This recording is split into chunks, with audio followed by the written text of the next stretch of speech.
Welcome back to the Crafty Homesteader, where happiness is homemade.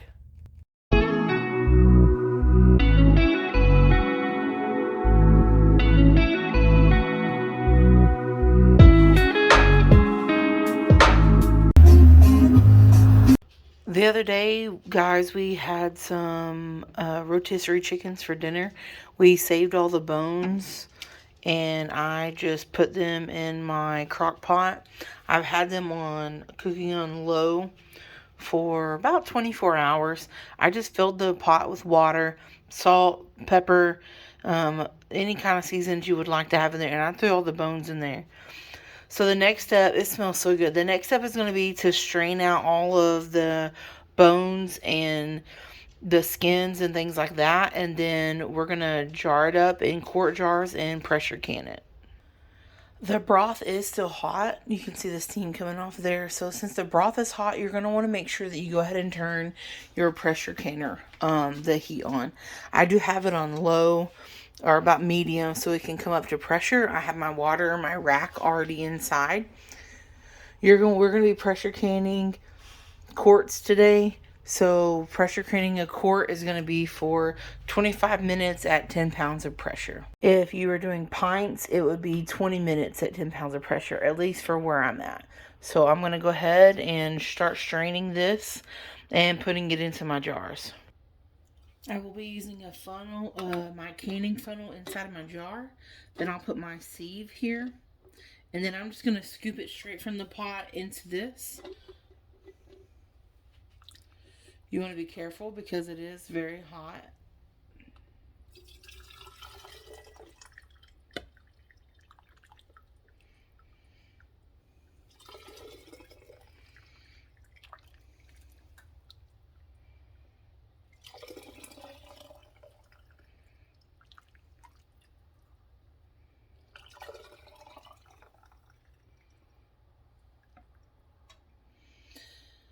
If you want all the little pieces out, you can do it, strain it through a cheesecloth.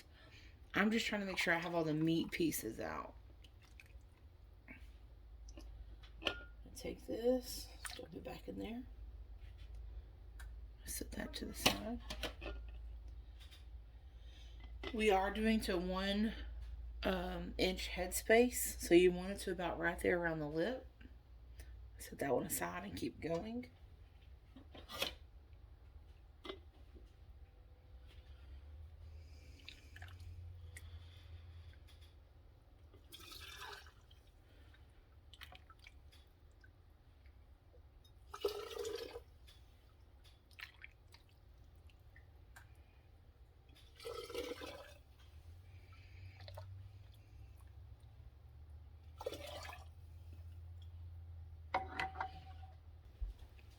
Alright guys, I have strained all my broth into, I got 3 quart jars and 1 pint.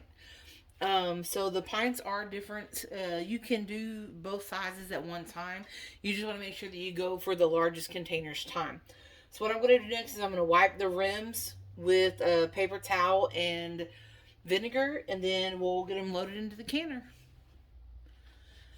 Alright guys, so I have my vinegar here. You want to make sure that you're using vinegar with this because of the fat that's in the broth from the meat. The vinegar will cut that fat and make sure that your rims are clean, and it lessens the risk of you having a false seal or for it not sealing. So I'm just going to wipe these down.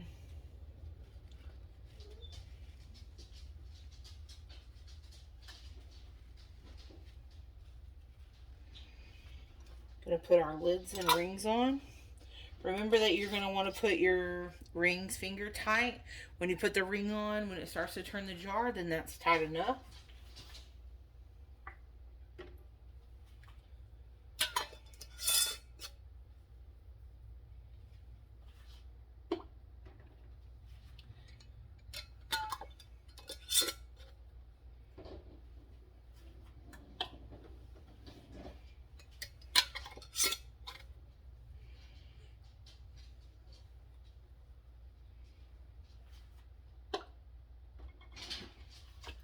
Kind of bring you over here. You can see I have my jars in my canner. It's not a full canner load, and that's okay.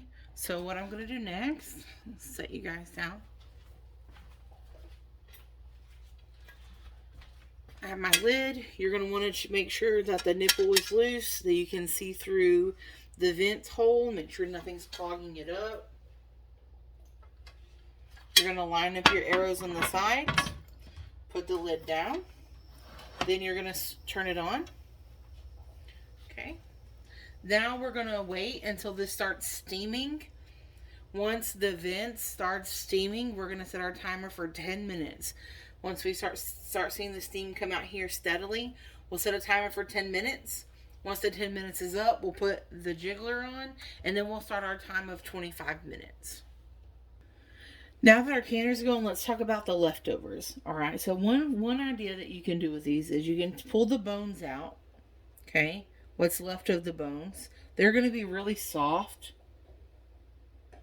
And you can cook this bone broth as long as you want. Most people cook them to where these, when you pick it up, it just disintegrates.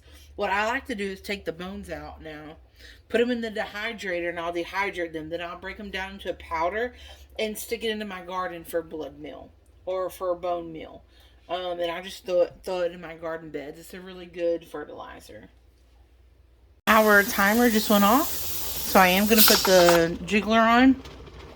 Now, just like when you're pressure canning anything else, you're going to wait for the jiggler to start rocking.